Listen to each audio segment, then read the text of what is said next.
Welcome to this week's episode of the Modern Pain Podcast. This week, we're going to be having a conversation with Professor Mark Hutchinson. In this episode, we discuss the concept of a neuroimmune interface and how it has come into more consideration in the research and in clinical practice. We discuss Mark's thoughts on how the model of professional lines and roles needs to be flipped with the consumer and pain at the center. What is the role of precision medicine with a biologic focus in the context of complex pain conditions? What can we do as professionals to apply this information to help someone in pain?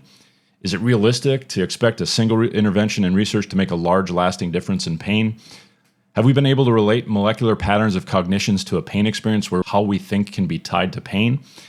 What is neuroinflammation and how does our understanding of it help us clinically? And what developments are coming that have Mark most excited? Give the episode a listen and get the answers to these questions and more. While you're at it, please subscribe to the podcast on your podcast provider or on YouTube so we can better spread this information to clinicians and patients. Enjoy the episode. This is the Modern Pain Podcast with Mark Hutchinson. Welcome to the podcast, Mark. Thank you for having me, Mark. Always good to talk to folks across the pond. Mark and I were talking about, he's in the Southern Hemisphere enjoying some cool temperatures there in Australia. I'm in Phoenix. And if you see me a little glistening on the video feed of this, it's because my house is hot. It's 118 degrees out right now. And my air conditioning is battling to keep up with it, but we'll make do. But I'm excited to have Mark on the podcast. I've read a lot of his work. He's been working a bit and kind of collaborating with the Neu group, Lorimer Moseley and David Butler's group, and have, as I said, read some of his research and was bummed when I wasn't able to attend some of the master classes he did with Lorimer's, but talked to those who did and had nothing but complimentary things to say about it. So excited to have you here, Mark. And if you don't mind, could you introduce yourself to the audience? I know you've had a unique journey with some multiple specialties and trying to really unsilo things. I was reading some of the articles of your development and your training as far as seeing things siloed and trying to bring some things together. But I'd love to, if you could share kind of your journey with folks. Yeah, thank you, Mark. It's really great to be able to join you here and then also the listeners to the podcast. My dog is deciding to talk just as we start, of course. So I'm first and foremost in Australia, it's our tradition to acknowledge country. And I pay my respects to those of the Kaurna people on whose land I work, live and play here in South Australia, and pay my respects to elders past and present and acknowledge the enduring connection to country that the Australian Indigenous people have for the longest living civilization continuous in the world, 65,000 years here in Australia. Thank you for having me here. Mark Hutchinson, Professor of Medicine here at the University of Adelaide in sunny but wintry South Australia. I have a range of roles. I'm also the director of the ARC Centre of Excellence for Nanoscale Biophotonics, and we might get to talk a little bit about biophotonics and what on earth that has to do with pain.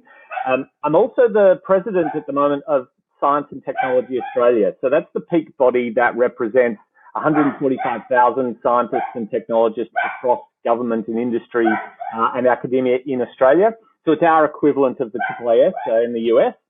And then I have a range of other roles in the pain world. I'm the chair of the Australian Pain Solutions Research Alliance, where we're trying to get everybody to come together and do something for the good of pain consumers rather than me sitting in my ivory tower in academia, just publishing more papers and navel gazing about what is pain and using terms that perhaps are useless to the patient. And then finally, I'm the co-chair of a national security, national advisory role with the Safeguarding Australia Through Biotechnology Response and Engagement Alliance, which again draws lots of people together to come and do bigger and better and good things for the safety of the country. So I have a diverse range of activities that tries to keep me out of trouble, but most of the time I find myself in a little bit of hot water. It's what makes things fun in life. You got to kind of test the boundaries a little bit from time to time and kind of push things, but really impressive what you're up to. And we'll get into more of that detail for sure. We're going to talk a little bit. I actually reached out to Mark after we had a podcast where there were some discussions of the immune system and really focusing strictly on the biologics and to the, I don't want to say the exclusion, but maybe to the de-emphasis of the psychosocial and how we had kind of moved a little bit too far to that end. But we're going to get into that. But I'd love to maybe get a little bit, because, picking your brain, and a lot of this is my nerdy selfishness wanting to chat with you about this stuff, because things we see clinically where this whole autoimmunity and the neuroimmune interface, it's been a kind of more buzz topic as of late. Neuroimmunology, a field I know you're very well versed in. I'd love if you could kind of explain to folks maybe a little bit about this whole, how the neuroimmune interface has really come to be something more considered as we're starting to see complex pain conditions, and maybe how you've seen it develop. And you've obviously contributed to our development of that understanding. So if you could share some of that, that'd be great. Sure, yeah. So I guess the starting point probably needs to go back to Rene Descartes and the body as a machine philosophy and the mind-body dualism approach that's really set off brilliant reductionist Western medicine. Don't get me wrong, we had to start somewhere, but we are not a machine.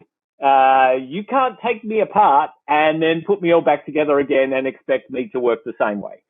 And so I think what we have evolved to in the field now is to acknowledge that we have learnt almost as much as we can out of applying a Descartes approach of reductionist approaches. And that is, my lymph node in isolation will operate as a lymph node, and that's interesting. But when the lymph node is in the body, it is in the context of the body and receiving autocrine signals and paracrine signals and neuronal signals that are changing the function of something as simple as a lymph node. Now, when you then try and scale that up to a multi-systems organism that does not operate in straight lines, we are not linear, that Descartes system breaks. And that is troubling for many who think of, I am an immunologist, and I think of the immune system, or even worse, a single immune cell operating in isolation. We don't work like that. So that is the journey that we have been all on in the past, realistically, 2 decades, to then advance our understanding further of what it truly means to be human and a complex organism.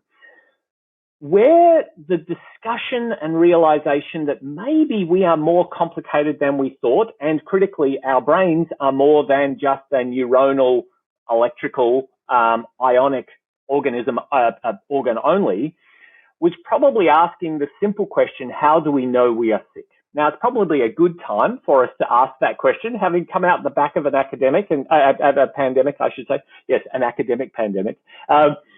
We really are at this interesting point where we have all experienced illness. We have all seen illness. Now, if we were to follow the Descartes principles of what illness could arise from, we should not feel sick, because embodied from that understanding of the body as a machine, the brain should be immune privileged. It should not receive or even detect immune signals. Now, clearly, it does. And we know we are sick. And that is not because our bodies are somehow deprived of the energy stores because we are fighting off a bug of some description.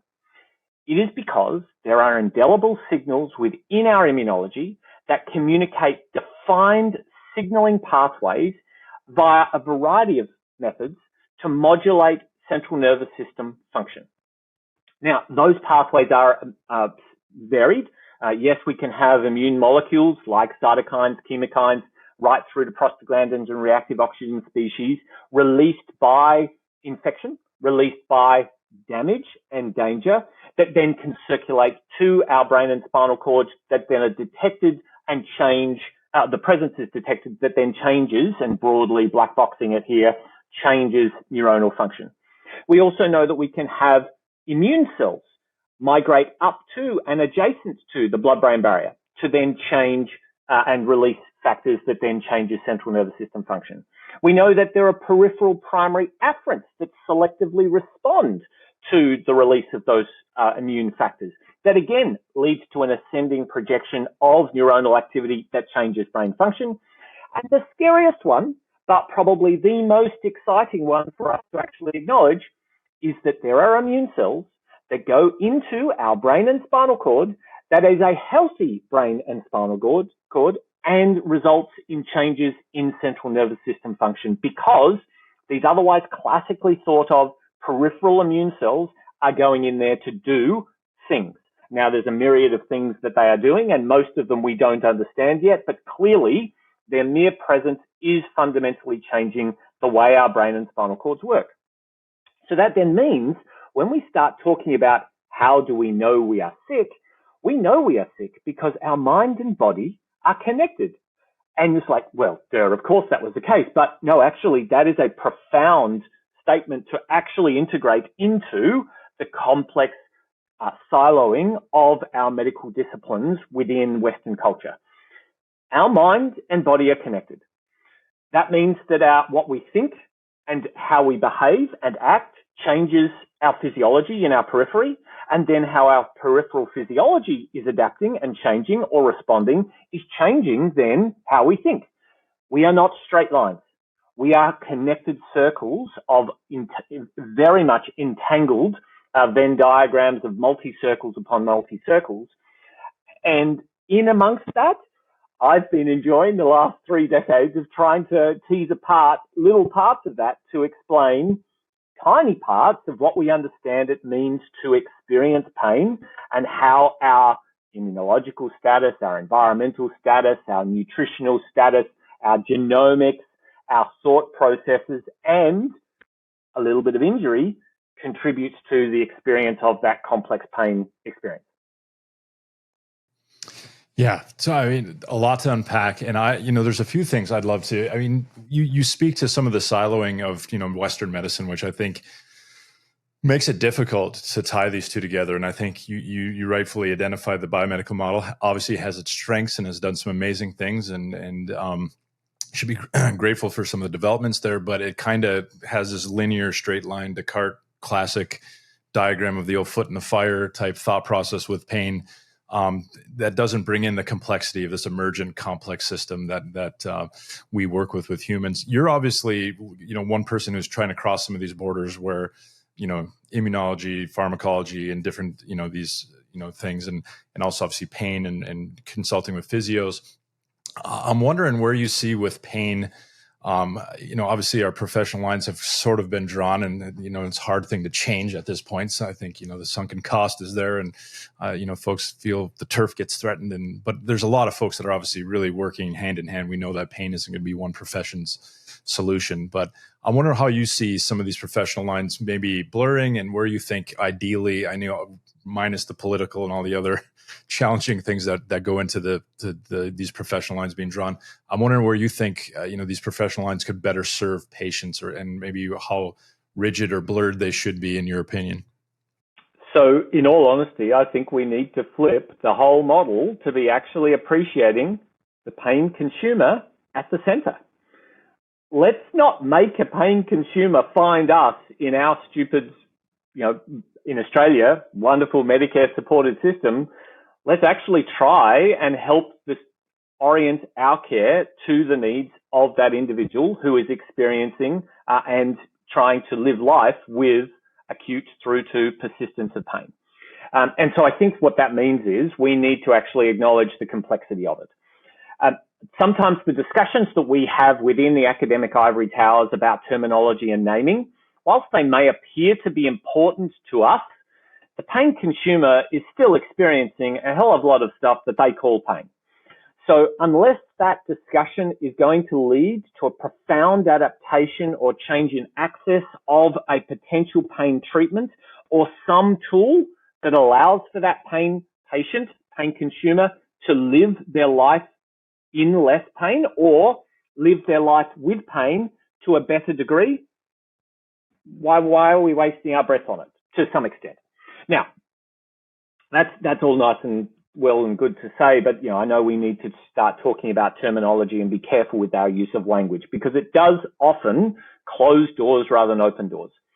So where I see us needing to evolve our practice, our approach to complex things of broadly issues that are of central nervous system and body connectivity. And the same discussion we could be having around depression, anxiety, other mental health disorders, right through to pain. We need to acknowledge that when we see an expression of someone's pain, that is their individual experience of their health status and their expression of pain.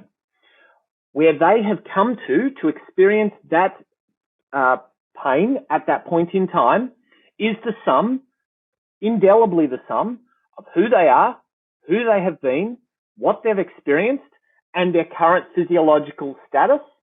And that status can be drilled down at the end of the day to cells and molecules, all operating in a very, very complex soup that happens to be contained in most cases in a skin layer that we know as the human body. Also happens in animals, but maybe we can talk about our animal work at some later point. But that means that then when we start identifying that this person does have this complexity, how do we bring the skills and tools that we have as professionals to help that individual? The worst thing that we can do for that patient who may have waited in Australia up to 3 years to see a specialist to say, sorry, you don't fit into my toolbox kit. I can't help you. See you later. Now, yes, those individuals come to that day at their work with their set of tool kits, and that's all that they have to offer for that individual. But surely, if that's the best we've got in the evolved complex system that we have today in human society, that's wrong.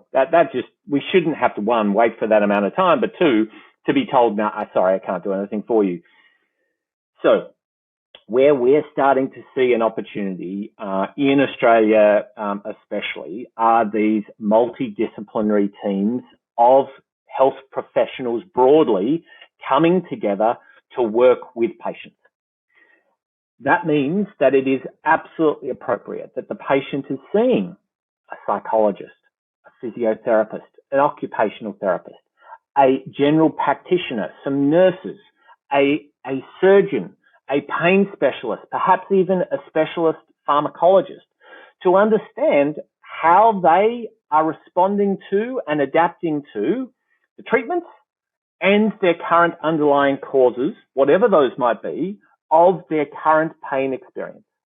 And as that pain experience is unwrapped for that individual, it may identify in the future perhaps some cellular molecular signals within the brain and spinal cord that are of a neuroimmune origin perhaps, that are then leading to this exacerbated response to danger and the experience of pain. It may unearth that there's some ways that the individual's been thinking and thought processes that can be trained and exposed to other ways of thinking that allows for the same nociceptive experience to be dealt with in a different way, meaning that the person can still experience the pain, but it's less debilitating for them to then move on. Or maybe in the future, there may be disease-modifying cellular therapies, biologics, antibodies, small molecules, insert here some magic box that goes bing with a fancy light on it. We don't know what those are yet. That may be disease-modifying, and the person over a course of a treatment can have molecular neurosurgery done on the various bits and pieces of their somatosensory system that allows for their body to move beyond that danger response that they have. But at the moment, we have very delineated systems set up. And I think if the best thing we could do is not have a patient leave a clinic having heard, I can't do anything for you, the end for that person, but rather, I don't have the skills for what you are experiencing today, but here are a list of people you can talk to and engage with, and here are a list of life skills that can be attempted or practiced or refined that may take this to the next level for your experience of pain. Yeah, well said.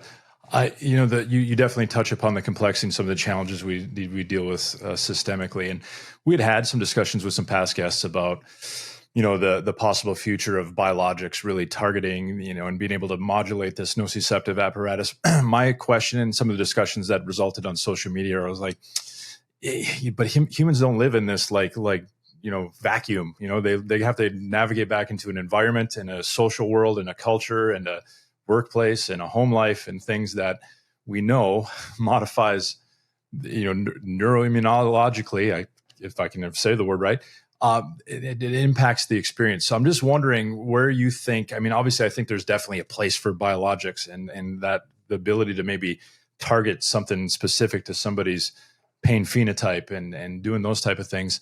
But then how do we, I mean, do you think we need to be careful just getting too focused on the biologics and forgetting that this person then needs to be able to navigate a world where if you send somebody out, you pull them out of the haunted house and you treat them with a nice biologic, and then the biologic does its thing, but then they go back to the haunted house. That's their life. Things seem like they would just dysregulate all over again and we'd be back to square one. I'm just curious your thoughts on that. Yeah, so I think what you're touching on, there's a few key points here that I think that are worthwhile unpacking. First and foremost, in Australia, we have interesting current affairs programs that go on the TV every night, and they speak to roughly every fortnight, there's some miracle cure for your pain, and everybody should stop everything else they're doing and just take this one thing because it worked for me. And there's wonderful consumer stories of, I was in debilitating pain, I took this magic solution and it worked for me, and therefore it must work for you. Now, that does not work. It is not the case. If it were the case, we would not be hearing about it from the current affairs programs. It would be in an esteemed medical journal. And there would be some science backing it up. The key part to that is, in the pain field, we do not yet have precision medicine tools. What I mean by that, in cancer, for example, 20 years ago, you had cancer, full stop. That was it. You might have a particular cell type of cancer where that cancer arose from. Now, we have genotyping and molecular phenotyping tools for individual cancers that allows for a targeted precision treatment of that specific type of cancer at where it is in its treatment response, with the acknowledgement that a cancer will evolve and become resilient to one treatment, and then you go to the next one because it's the next logical thing to do because we know so much about that cancer biology. We do not have those tools in the pain fields today. We can't get the full color of the rainbow of all the types of pain and delineate, you have blue pain, you have red pain, and you have green pain. But those tools are coming. And when they do come, what it will demonstrate to us is that somebody Joe and Josephine, who present with exactly the same type and experience of pain, actually at the molecular and cellular basis, their response may be the same, but the etiology underpinning that are profoundly different and therefore shouldn't be treated the same. And there are different mechanisms that are best for that individual. Like we've got precision cancer care, we will have precision pain care. That then means that we do have the opportunity for a biologic at one particular point in time for an individual to be the best treatment for that individual in time. But in 2 weeks, in 4 weeks, it may be a foundationally different cellular molecular mechanism that is responsive to a profoundly different treatment that needs to be engaged and used appropriately to intervene in that person's pain management, or hopefully journey to disease modification and therefore out of the hypernociceptive experience they have. All of that is on the background of we live in a complex world with lots of family pressures, societal pressures, monetary pressures, and ongoing injury and health and illness. So therefore, we are changing as our pain experience changes. And that means that we need to then be looking at resilience enhancing behaviors, eating well, sleeping well, getting some exercise. That changes the tide level of our resilience to experience hypernociception, exaggerated pain and danger responses.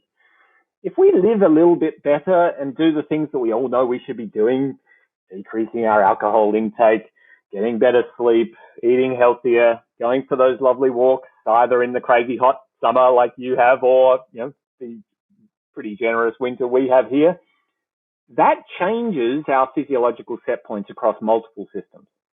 And those all are things that need to happen alongside the best precision medicine that we have and will have into the future. So yes, biologics have a place, but there is never going to be one single drug, small molecule, that targets one single receptor system that is going to fix everybody's pain. And anybody who claims that, or any sales rep that tries to argue that, shut the door, tell them to go home and do a little bit of homework, because that's just not how we work. Yeah.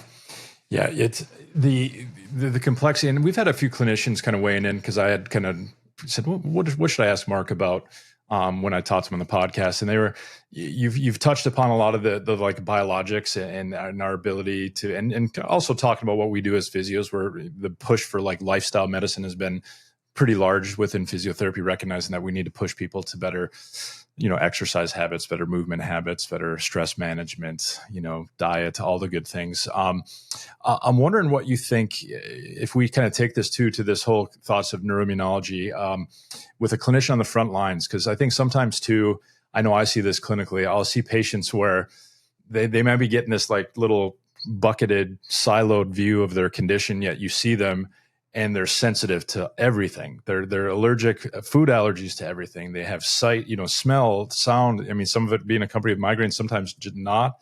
They're having widespread pain. They're having all these different things going on.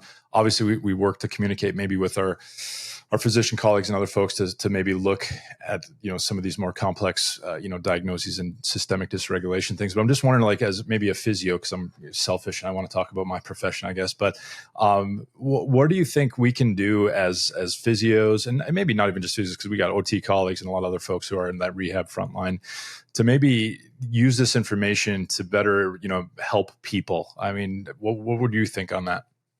Yeah. So the reason I'm still passionate about the work that I do is that I see it as a glass half full, and that glass half full is going to be filled further with some hope. Because at the end of the day, if we knew everything there was to know about pain now, and we still had the rates of pain that we've got, there's an Australian saying for that, which I won't share with you, with your listeners, but it involves some expletives. And we are not there, right? So we do not know everything. And that is a great thing. So let's acknowledge that. And if our patients can actually hear that from us, that's gold, because we're human too, right? So letting them know that we don't know everything, but we're going to have a really good crack at what we do know. And what we do know is that these things that they see as being potentially connected to their current experience may have some cellular molecular origins to the basis. So the classic one that I hear a lot about is, I was doing so well, and then I had a car accident, and I was really stressed that day, and all of this stuff just happened and my pain came back. Or I was doing really well and everything was fantastic, and then I got an upset stomach. And again, everything just came back, and my big left toe started hurting again. Why would I be getting a big left toe pain after having an upset stomach? If you take the Descartes approach, where you would go down to the big left toe again and look for the problem in the big left toe. That's not where this is arising from. We know that now. We're connected. So all of these life experiences, immunological experiences, work stresses, actually all get integrated into the complex beings that we are. Our immune system adapts, our central nervous system adapts to then identify a change in that tide level of resilience, and either all the boats have risen and we're doing a little bit better, or the tide's gone out a long way and all those boats are now sitting on their side, not looking so fancy as they once were. If we can help patients identify the relevant points around that, not to inflame it, but to identify those relevant points, it starts opening up opportunities for them to say, well, the days when I did actually feel better in this part of my symptom milieu were the days when I did X, Y, and Z. And X, Y, and Z probably were, I got a better night's sleep, and I ate better, and I had a de-stressed morning, for example.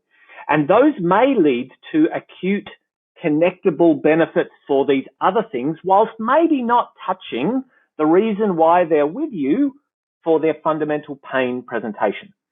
But if we can start chipping away at those other things that then lead to beneficial behavioral changes that we all know we need to be doing, then those lead to a connection between beneficial behavior and, at the end of the day, a rewarding stimulus for the individual to say, I've improved my behavior and I can see a change. And that change, whilst it may not be directly linked to the pain state, it's all part of that likely connected up system of the rising tide of our neuroimmune adaptations that are occurring. So my military colleagues often talk about crawl, walk, run.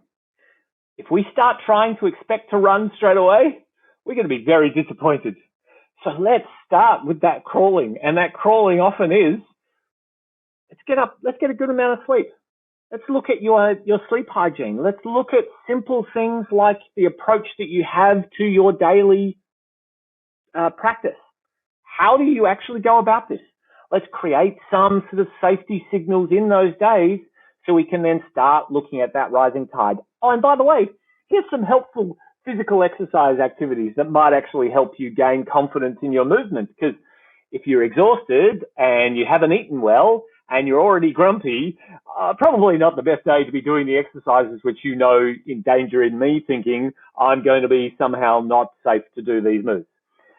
So, I mean, sometimes it's actually then about having that conversation with the person to work out where they're at. And of course, within a normal consult time frame, unpacking all of that and then spending 5 minutes at the end on what you think is actually the targeted things you can actually do for this person for their pain.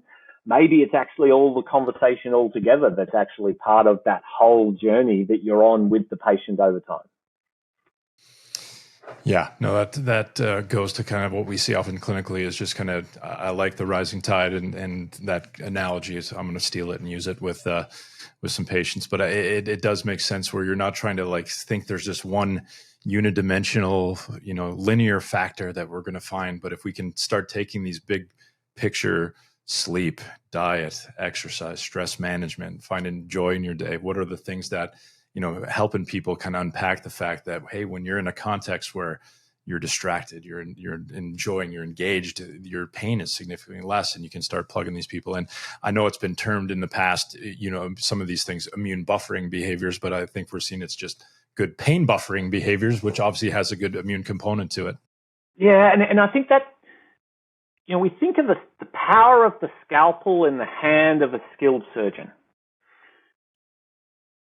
The other part to these scalpels that we actually have that are associated with these immune buffering, life buffering behaviors, these are actually molecular neurosurgical tools that we are applying to change and rebuild our own physiology. So when we sleep well, our brain clears out at a molecular level a bunch of rubbish every night, gets pumped out, and our microglia do a great job at chewing up those bits of the brain that we don't need anymore. And gets rid of that rubbish. Now, if you think about that, that's entirely within our realm of when we decide to go to sleep and when we decide to hopefully wake up with, intermingled dogs barking, children coming in, and nighttime pain waking. But all of that collectively, those are within at the realm of our control to be able to give our brains time to undergo molecular neurosurgery to do what they need to do. And one night of good sleep does not undo 100 nights of poor sleep or, dare I say, 40 years of poor sleep. So those behaviors take time to build up those molecular neurosurgical changes and adaptations. But they can then compound together when we start doing little bits and pieces together.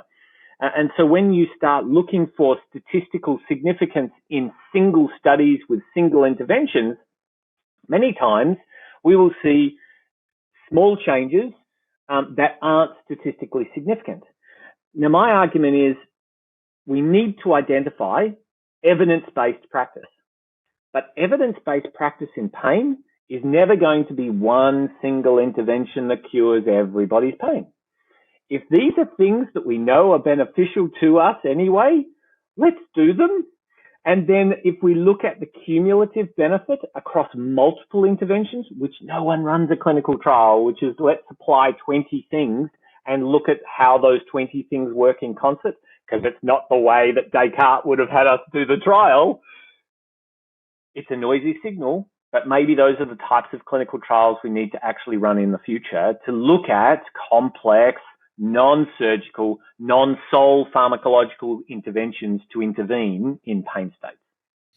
Yeah, that sure would make sense, because it's definitely what we see clinically. Rarely is there ever going to be that one intervention. We might have the unique miracle story, like you said. I chuckled inside when you were talking about the TV, testimonial miracle pain cures. I always talk about, turn the TV on 2-3 in the morning when all our chronic pain patients aren't sleeping, and that's where you see all of these like miracle, like it's the miracle orthotic that, and folks, proclaiming it was the life-changing thing for them. But yeah, it's definitely, I'd love to see research like that. I'm selfish. I don't do research. I know it's a massive undertaking, and there's a lot that goes into that, but it would be lovely to see that more wide. And we're seeing some of it with, the Restore trial. Peter O'Sullivan's group did some good things that really looked at more of a multimodal from a psychologically informed, but also movement and kind of CBT types, approaches with it. But I wanted to kind of circle back a little bit. One of our audience members had asked, and I thought this was a good question too, because I read this in Explain Pain Supercharged, and I'm like, oh man, if they can really start drawing some like concrete like relations of, I think it was termed damps and camps in the Supercharged book, and I know you had a big influence on that book.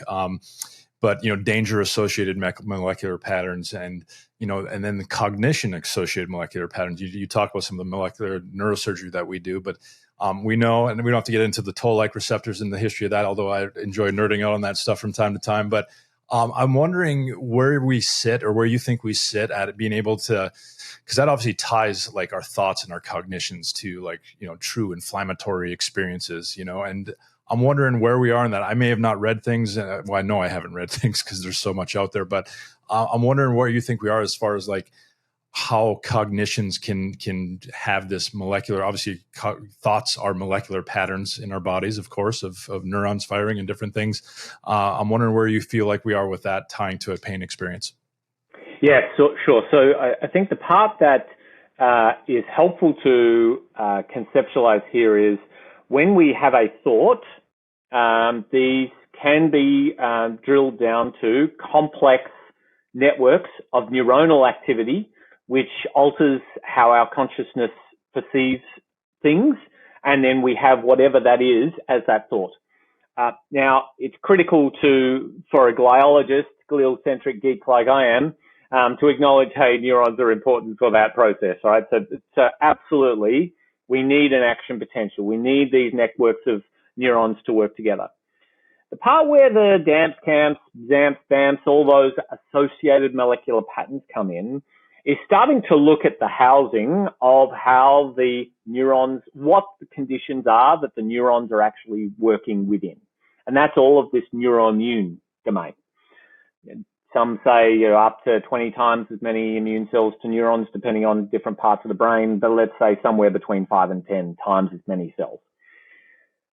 The part that those neurons are, the function of those neurons and the way that they are operating within a complex milieu of the central nervous system is that they are operating in a soup of factors that are released from immune cells and other neurons and other central derived or peripheral derived immune cells that changes the immune cell function. Specifically, let's put it down to it, some microglia, some astrocytes, some oligodendrocytes, which then are perfectly connected and adjacent to critical neuronal structures like synapses to then modulate what capacity those neurons have to actually fire or to fire at all. And we're now in a situation where the molecular tools that we have to understand this, who's in control of what system? Is it that the neuron fires first and then the immune cells adapt and then change how subsequent neuronal firing is occurring? Or is it that in some cases there's an immune cell that does something that then causes directly linked to a neuronal response that then triggers a response? Well, yes to both, and more. And so that's okay. And we need to be comfortable with the commander, the servant commander relationship. It's one big connected circle, and we don't have the tools yet to be able to work out who came first. And at the end of the day, who came first, that's just a blame exercise. Let's work out what the person has right now. So are they experiencing an immune-driven event or a neuronally driven event? Where those associated molecular patterns come in is around immune-derived factors that are changing the tide set point of that immune resilience, pain-resilient state, and how full a signature there is across a range of molecular signatures. Now, I feel a little bit bad about using the BAMP, CAMP, ZAMP terminology, because what we've taken is a very large black box of stuff, and now we've just created these little black, smaller boxes that sit within a large box, because we still don't fully understand the true complexity of why some of these signatures arise, and it's never going to be one single molecular pattern that's responsible for it. So let me give you an example. A stress factor, a cellular stress factor, which is released by cellularly stressed cells, is a factor called HMGB1. Now, HMGB1 comes in various varieties. It's got different disulfide bonds and all sorts of stuff happening at the atomic level, but it is released by cells. And it has then been able to cause other cells to respond because it's acting at the toll-like receptor 4. Now, it turns out that cellular response that can drive the increase in HMGB1, if we are psychologically and physically stressed, we also get an HMGB1 elevation by a purely cognitively driven psychological response. So now I'm saying we've got a cellular response, something that's driven by reactive oxygen species or lack of nutrients driving HMGB1, and now psychological stress is driving the same release factor. Enter in my new black box of an associated molecular pattern. Danger and cognitive and behavioral may actually be the same HMGB1, but its origin is slightly different. I'm using these terms to help other people understand that it's not all about an ion channel on a neuron lead to an action potential that leads to a network of neurons to fire, and we are just an ionic thing that's happening in our brain around the wiring. There are these factors that are released via a variety of stimuli to our physiology that causes a change in the set point of the ability of our neuronal system to respond and changes the network patterns that are engaged. And these are factors that we have currently no targeted pharmaceutical or molecular tool to be able to intervene and modify. We don't really know how talk-based, cognitive-based therapies change that. We don't know how diet, etc. So this is a brand new way we can change the volume knob on the whole nociceptive sort system of our central nervous system. That's why I guess I'm excited about these kinds of concepts coming through now and being explored. The field is absolutely blowing up in terms of the discovery of these patterns, because what is acknowledged that there are a multitude of these things now being released, and the list of them is quite profound. I started out in the early days in the toll-like receptor pattern recognition game because that's where the field was up to. We got a bunch of new ones out there now that are really fascinating and new targets to understand. And what's cool is we're now sort of cycling back to the early days of even pre-innate immunology understanding with some of these pattern nuclear receptors that are there to detect, who knew, danger of chemical origin.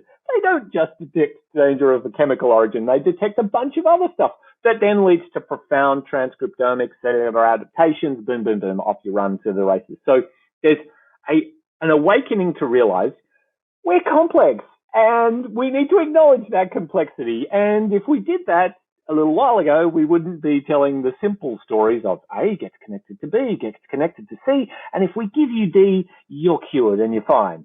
It's like, no, A is connected to a 1 through a billion, and then there's, it's complicated, but that's what makes it fun. We don't have all the answers. There is hope that we are getting there, and we now have the opportunity to start targeting some of these important ones that then may lead to some patients getting a better understanding of where they're at in their pain today, which may give them the idea that actually these small changes I'm making to my behavior and using some of the tools that my clinical team are giving me will help them move forward. Yeah. Yeah. And again, it kind of seems to me like we're seeing how, not just the biologics, but looking at how psychology and changing cognitions and some of our cognitive behavioral therapy, all these things are making molecular changes within. And if we can all work together as a symphony of like-minded individuals, which obviously you're leading the charge on that, I think that is, exciting stuff. You have me excited for the future of pain research and some of these things, as far as we're just scraping the surface from talking with you about this. So exciting stuff for sure. One topic that commonly comes up, and I had posed to me as I was, soliciting some questions from our audience, is this concept of neuroinflammation. And, and I'm not well studied deeply into it, but it's more of a laboratory identified thing. PET scans and CSF draws and things aren't going to be your everyday thing that a physio is going to obviously be able to do, and different things. And I honestly, I'm not sure how much with that, does that influence what I'm going to do on a clinical? I mean, I still think I'm going to be doing the things that we already talked about. But where do you see inflammation or neuroinflammation helping us maybe better, get a handle on some of the things we're seeing in pain presentations? And where do you see, maybe treatments directed specifically at that? Or where do you see neuroinflammation as a whole, that kind of our better understanding and maybe treatment of that helping us in the pain front?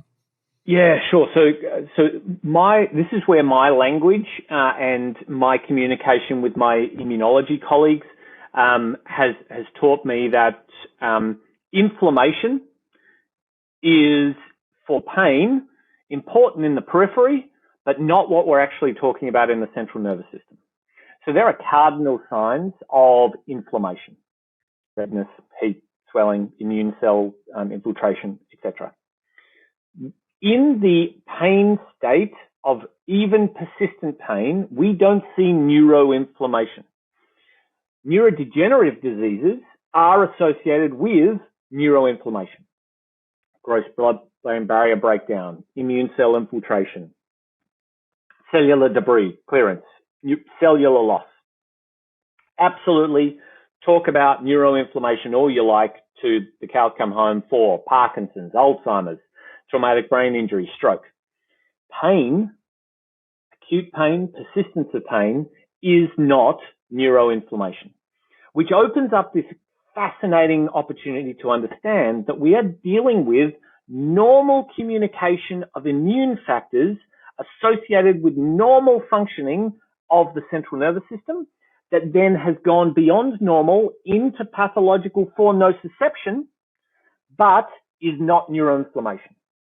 Now, that then makes it really, really hard for pain, because if we're dealing with neuroinflammation, then the biomarkers that would be available for Parkinson's, Alzheimer's, stroke, TBI, those would all be available to pain, because they're so far down the bloody obvious scale, because they're so large in magnitude.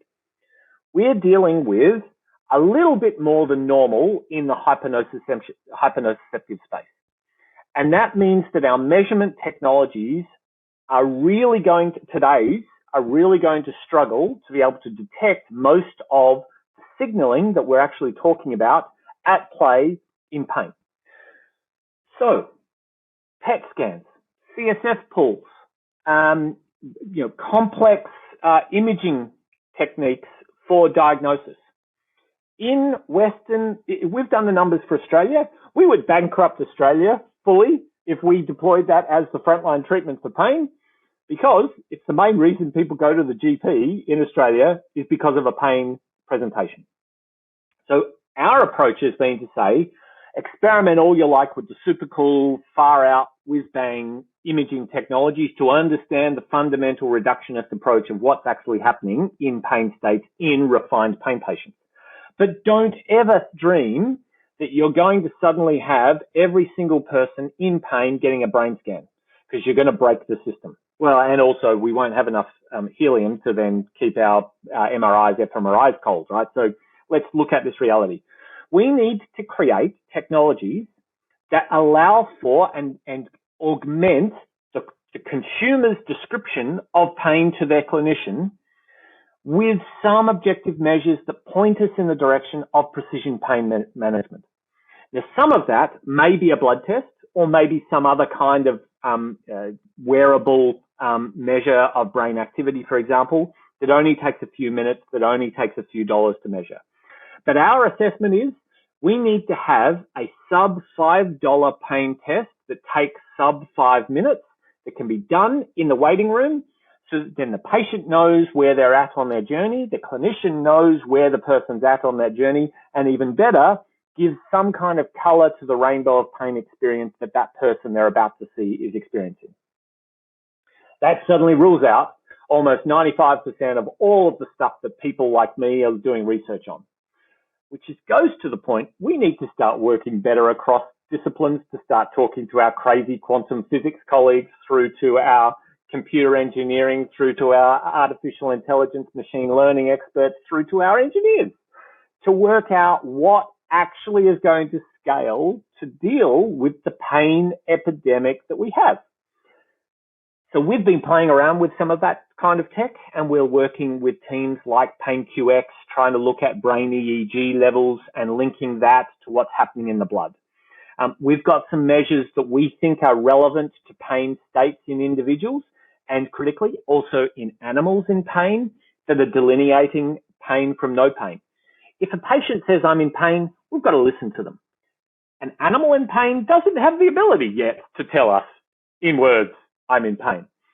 So we have an ethical societal responsibility to care for our animals. So we're actually applying a lot of our learnings from humans to animals at the moment to try and understand, have you got pain? Can we intervene better?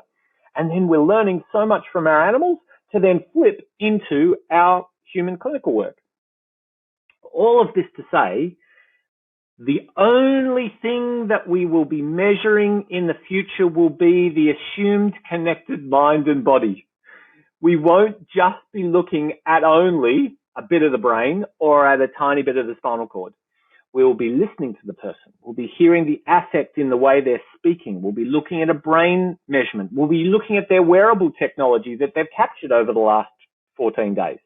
We'll be also looking at potentially a collection of super fast, super cheap to measure biomarkers in their blood. And together then, that will be a tool, Mark, that you will have hopefully sometime in the next 3 to 5 years that says, you know what, over the last 2 weeks, we've done these exercises. Your measures are saying, actually, we might try this today.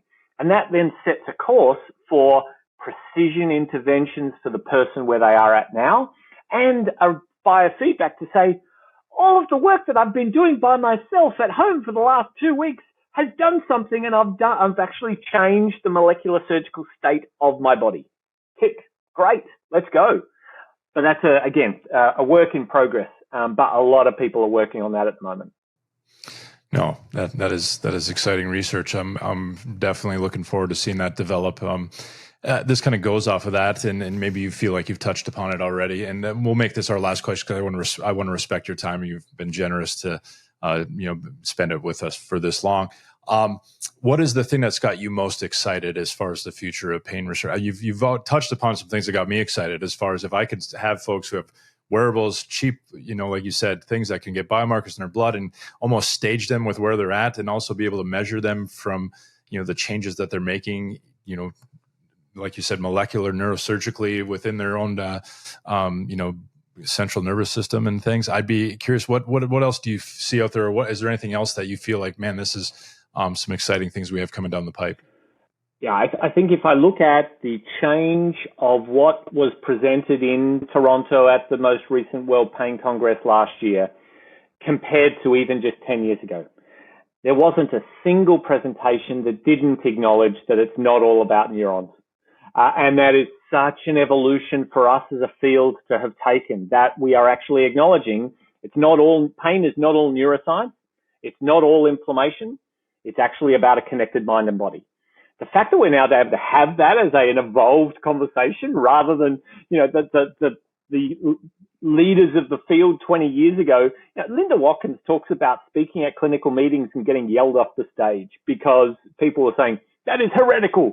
The brain is not immune competent. Get off the stage. You're stupid. Yeah, that was what was happening 20 years ago. Now we're like, oh, yeah, that's sure.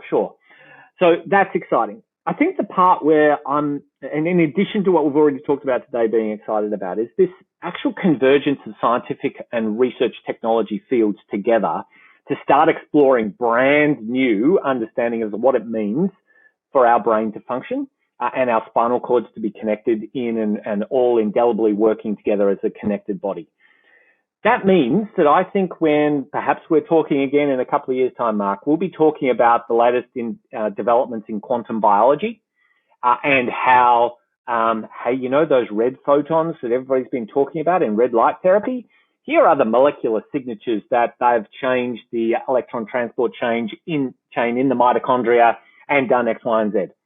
And that's how it works. So let's go red light or blue light or, whatever those new pieces are, because I've got sitting beside me a quantum physicist going, yes, so it's the spin state of this particular molecular antenna that's doing X, Y, and Z. So we'll be way beyond damps, right? But those are the conversations that I'm having now with a range of people who are going, wow, this pain problem, it's big. Maybe I should become interested as a quantum physicist in exploring this. So that gets me excited. The other thing that I'm really passionate about and working pretty hard on here in Australia is establishing the Australian Pain Solutions Research Alliance. So this is an alliance that has the consumer at the center. This allows for that pain consumer to influence the fundamental questions that I am asking as a reductionist researcher in pain today to advance our work forward in asking the questions that the pain consumer considers as important. That also means that we've then got the clinical community at the same table saying, well, have you thought about it this way? It's like, oh yeah, it's a great idea. Then industry's at the table saying, yeah, but how are we going to scale this solution to a global market? Because at the end of the day, someone's got to put this into a capable delivery tool or scaled in a training program somehow. That is suddenly this convergence of ideas and culture, and we're having the hard conversations at the beginning. So it's not some academic coming out and publishing a paper in Nature saying, look at my magic green bean. It's the best thing ever. And then the pain consumer going, I didn't want a freaking green bean. I wanted a blue one, right? So why do the green bean research if it could have been blue? And if we had those conversations at the beginning. So that's something that we're really quite excited about here in Australia, taking a lead out of what's happening around the world together as well in the US and Europe.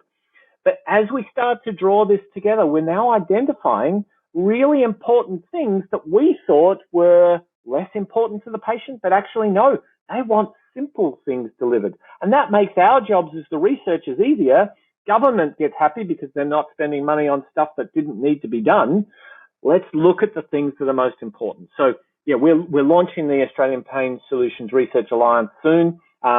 We'll be welcoming multiple communities of practice together for that here in Australia and connecting to like-minded communities out there globally. And always love talking about pain to give people that glass half full view that there is hope. Innovations are here. There are things we do have in our control here today that can help, and there's more great stuff coming. Yeah, no, I think anybody that's listening to this podcast, can definitely sense the passion you have for it and the excitement you have for it. And I definitely am leaving excited for the future of pain treatments and pain research going forward. So I want to thank you for all your contributions to that research and the excitement that we have around some of the future of pain. And thank you again for your time today. Thank you, Mark. Thanks to the listeners. And yeah, if any of this gets others excited, you can always find me on Twitter or on the emails as well. Yeah, we will link some of Mark's work on the show notes, and we'll also link his Twitter profile and then those things as well, so you can contact Mark if you have any other questions or you want to chat with him online. So yeah, really appreciate your time today, Mark. Thank you again for everything you're doing. For those of you who are listening, we'd love if you could subscribe to the podcast on whatever podcast listening service you're having. If you're listening to audio, if you're watching on video on YouTube, if you could give us a subscription, that would be greatly appreciated, so we can get information. I want to get other people excited, like Mark's got me excited on the future of pain treatment. So thank you all for listening, and until next time, we'll talk to you next episode.